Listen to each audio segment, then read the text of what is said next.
To understand sort of the problem of crystallization, we have to first understand the ego in general.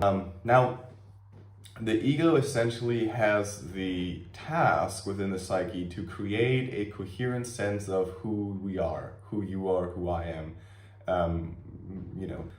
And this coherent sense is created by taking elements that the ego encounters in reality, sort of outside of us, and crystallizing them, so making them permanent in order to align them into a coherent structure that it can then project into the future.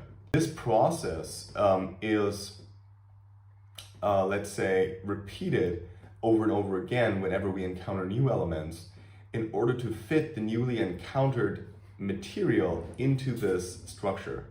The ego is thus sort of aims to achieve a coherent interpretation of reality as we encounter it, and attempts to make this interpretation timeless. So the ego attempts to create a space that is timeless in the sense that it attempts to create a space in which its own interpretation is always correct. This attempt is, of course, we would say tyrannical, because things change. And this is so the first instance where we see the problem of free will arise, because the ego thinks it has free will by sort of interpreting these elements the way it wants to.